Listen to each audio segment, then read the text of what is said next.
Sir, ಧರ್ಮಸ್ಥಳದ ವಿಚಾರದಲ್ಲಿ ಮೊದಲು ಷಡ್ಯಂತ್ರ ಆಗಿದೆ ಅನ್ನೋ ಮಾತು ಹೇಳಿದವರೆ ತಾವು. ಇವತ್ತು ಆ ತನಿಖೆ ಒಂದು ಹಂತಕ್ಕೆ ಬಂದಿದೆ. ಮಾಸ್ಕ್ ಮ್ಯಾನ್ ಒಳಗೊಂಡಂತೆ ಬಹುತೇಕರು ಅರೆಸ್ಟ್ ಆಗ್ತಾ ಇದ್ದಾರೆ. ಸಮೀರ್ ಅವರ ನೋಟಿಸ್ ನೋಡಪ್ಪ, ಬಿಜೆಪಿಯವರು ಏನು ಮಾತಾಡಿರಲಿಲ್ಲ.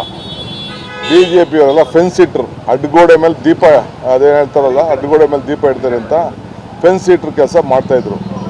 ನಾನು ಅದನ್ನು ಪ್ರಸ್ತಾವನೆ ಮಾಡಿದ ಮೇಲೆ ಅದನ್ನು ಮಾತಾಡ್ತಾ ಇದ್ದಾರೆ. ನನಗೆ ಮೊದಲಿಂದ ಕೂಡ ನಮಗೆ ತನಿಖೆಗೆ ನಾವೆಲ್ಲ ಅವರು ವೆಲ್ಕಮ್ ಮಾಡಿದ್ದಾರೆ. ಧರ್ಮಸ್ಥಳದವರೇ ಬಂದು ಚೀಫ್ ಮಿನಿಸ್ಟರ್ ಹತ್ರ ಮೀಟ್ ಮಾಡಿ ಅವರ ಕುಟುಂಬದವ್ರು ಬಂದು ನೀವು ಮಾಡಿರೋದು ಒಳ್ಳೆಯ ಕೆಲಸ ಅಂಥೇಳಿ ಅವರು ಹೇಳಿದ್ದಾರೆ.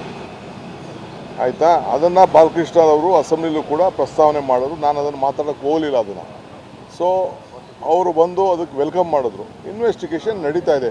ಯಾರ್ಯಾರು ತಪ್ಪು ಇದ್ದಾರೆ ಅವ್ರನ್ನೆಲ್ಲ ನಾವು ಕ್ರಮ ಕೈಗೊಳ್ತೀವಿ ಅಂತ ನಮ್ಮ ಸರ್ಕಾರ, ಹೋಮ್ ಮಿನಿಸ್ಟರ್ ಹೇಳಿದ್ದಾರೆ, ಚೀಫ್ ಮಿನಿಸ್ಟರ್ ಹೇಳಿದ್ದಾರೆ, ನಮ್ಮ CLP ಹೇಳಿದ್ದಾರೆ, ಅಸೆಂಬ್ಲಿಲೂ ಹೇಳಿದ್ದಾರೆ.